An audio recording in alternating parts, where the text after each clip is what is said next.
I'm Matt Swider with TechRadar, and we're at CES 2020, and I'm holding in my hand the Samsung Galaxy Note 10 Lite.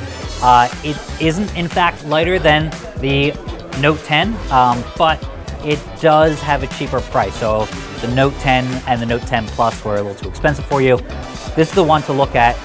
It does make some compromises, but not a lot, because it still comes with this handy-dandy S Pen. So that's the stylus that Samsung uses, and it's really great. It can take, in addition to scribbling some notes down, it can also take some remote photos, so you can be out and want to pose for some photos and be able to take some selfies and also flip around the camera. You can't zoom in like you can on the Note 10 and Note 10 Plus, but that's just one of the compromises that you get with this phone.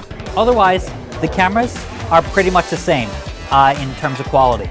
Yes, it has a 32 megapixel camera on front, but it's going to be the same as any 8 or 10 megapixel camera that's out there, according to our early testing. But the ultra-wide telephoto and regular wide photos out of this camera, they seem pretty good so far. So the specs for this Lite phone are actually pretty good. It's either 6 or 8 gigabytes of RAM, 128 gigabytes of storage, and it has a 10 nanometer processor. We think it's a Samsung Exynos processor. It's going to get you through, and also getting you through the day, is a 4,500 milliamp battery. That's probably going to last you all day, if not a little longer. Really interesting. We can't go away without saying that this phone has a 3.5 millimeter headphone jack. We don't see that in a lot of phones, including Samsung phones these days, so that is one that we really want to point out.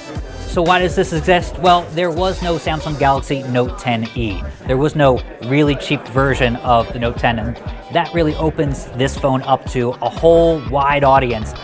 Samsung is targeting business people and creatives with the higher priced Note phones, and yeah, I don't know if those people like taking remote selfies with an S Pen, and that's really where I think this phone would shine. It's for someone who wants that capability and then also the ability to write on your phone, but doesn't want to spend a whole chunk of change for a phone like this.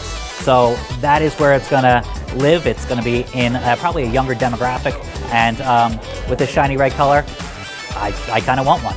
So I'm Matt Swider with TechRadar. Keep it locked to TechRadar.com for all your CES 2020 coverage.